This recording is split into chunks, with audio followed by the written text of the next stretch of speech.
masih bersama kami di HI Edukasi. Jangan lupa subscribe channelnya biar tidak ketinggalan video-video terbaru, tutorial atau sebagainya. Sekarang kita akan membahas tentang cara cepat resultan vektor. Nah, kita masih pakai metode yang kemarin, metode cara cepat mendapatkan Pythagoras kemarin. Nah, saya mau jelaskan lagi satu cara cepat untuk menghitung resultan vektor. Dia simpelnya begini. Pertama, vektornya itu kita uraikan ke X dan Y. Setelah diuraikan, itu baru jumlahkan.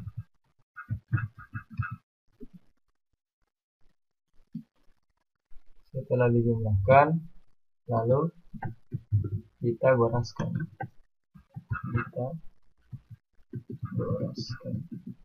Seperti bisa ketika dia keadaannya ganjil atau sama dengan yang contohkan kemarin, bisa menggunakan berdasarkan cara cepat yang dilakukan kemarin. Nah, ini tipsnya. Uraikan dan jumlahkan. Jumlahkan baru kita goraskan. Seperti itu.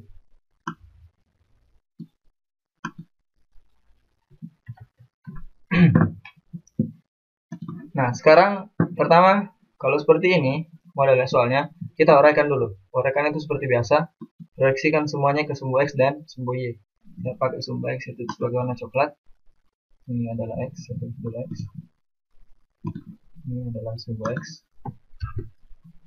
Nah, sekarang kita proyeksikan masing-masing ke sumbu. Ketiga vektor ini kita proyeksikan ke sumbu X. Pakai dengan warna coklat, ini F1. Ini juga 3. Nah, ini 3. Sama-sama membentuk sudut 60. Dan di sini adalah 0 untuk F2 karena dia proyeksinya di tengah. Jadi kita bisa tahu kita sudah bisa menjumlahkan dari sumbu X-nya karena kita sudah uraikan. Dan terlebih dahulu kita proyeksikan juga ke sumbu Y. Jadi kita ke sumbu Y dulu karena kita mau uraikan dulu semua baru jumlahkan sumbu, kita goraskan. Dan ini saya pakai warna orange untuk sumbu Y, F2 tetap F2 dan F1 saya proyeksikan juga. Nah, seperti ini. Nah, seperti ini. Jadi warna orange ini proyeksi ke sumbu Y dan warna coklat ini proyeksi ke sumbu X. Nah, setelah kita uraikan, kita sudah bisa hitung masing-masing vektor F1, F2 dan F3. Pertama saya hitung F1. Ini untuk X. Kita sekarang dijumlahkan. Untuk X saya jumlahkan yang bagian X, saya pakai warna ini saja. Hijau. X. Nah, untuk F1 saya pakai lagi warna pink untuk nilai F1 di sana. Yang dari X kita ambil F1. Nah, kita lihat di sini adalah samping sudut. Samping sudut berarti dia kita pakai cos 60 dan F3 ya, ini F1. Samping sudut ya sama, cos F1 dan F3 itu sama. Sama-sama samping sudut berarti cos 60 dan sama-sama juga sudutnya 60 derajat. Cos 60 dan F1 itu 12. Cos 60 itu 1/2. Berarti F1 di sini adalah pertama itu F1 cos 60 atau 1/2. Berarti 12 dikali 1/2 kali 0,5 itu dapat 6. Berarti F1 cos F1 cos 60. Nah, di sini F1 cos 60 itu 6. Sedangkan untuk F3, F2 itu adalah 0 karena dia di sini letaknya di sini. Berarti dia 0. 0 dari X-nya. Berarti F2 sedang saya tulis juga biar kita tidak bingung menuliskannya. F2 itu sama dengan 0. Sedangkan untuk F3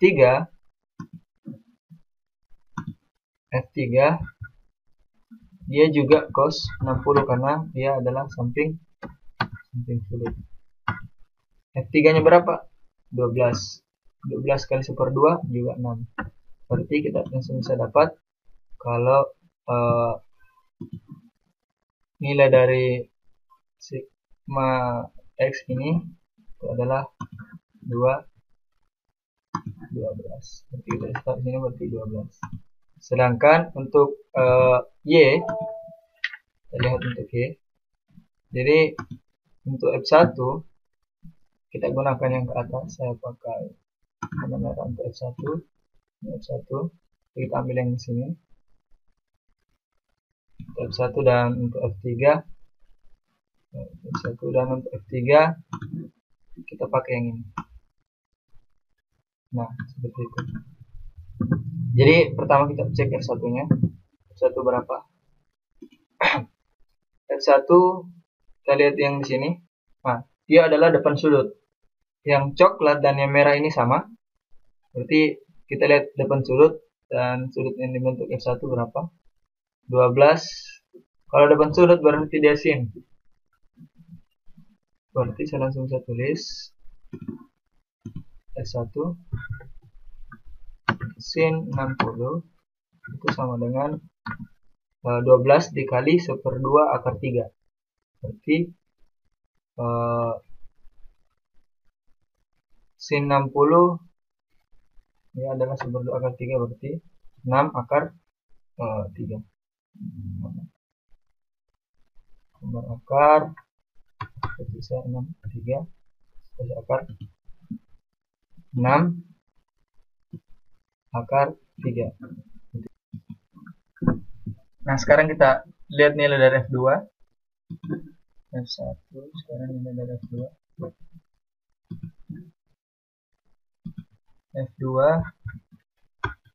dia tidak membentuk sudut, berarti kita mengambil nilai dari F2 saja. Itu sama dengan nilai F2 adalah 5. Ini yang Y, nilai adalah 5. Sedangkan untuk F3 sama juga, itu adalah F3 sin 60. Sin 60 berapa? Itu 1/2 akar 3. Berarti F3 nya juga 6 akar 3. Tapi karena dia ke bawah, itu menandakan bahwa dia sumbu X, sumbu Y negatif, berarti min 6 akar 3. Jadi kita tinggal tulis akar 3 nya. Nah, sekarang saat kita jumlahkan nilai dari semua ini itu menghasilkan nilai 5, karena 6 akar 3 dikurang min akar 3 itu adalah itu adalah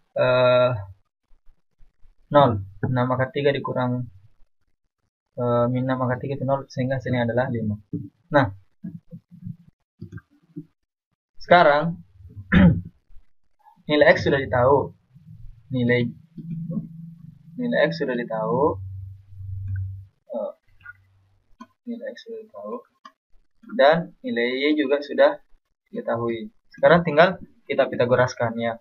Kalau cara biasa ya kita bisa pakai F sama dengan akar Fx kuadrat ditambah Fy kuadrat. Dan berdasarkan cara cepat Pitagoras yang kemarin yang berada di video sebelumnya, itu kita bisa tahu hasilnya dengan seperti ini. Kita buat lagi seperti ini.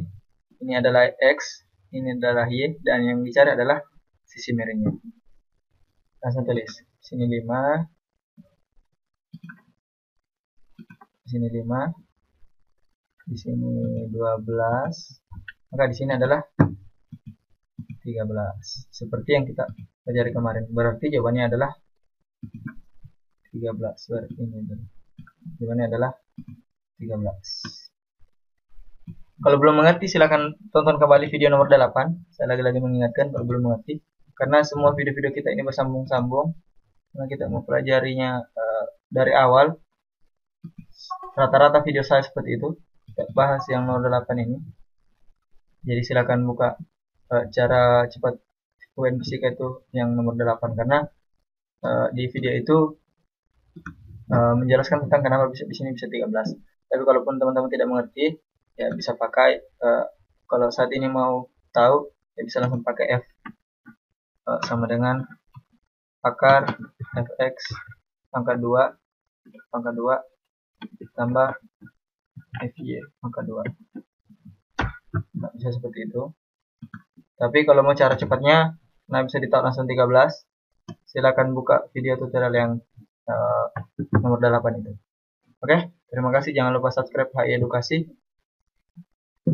share ke teman-teman yang lain. Terima kasih.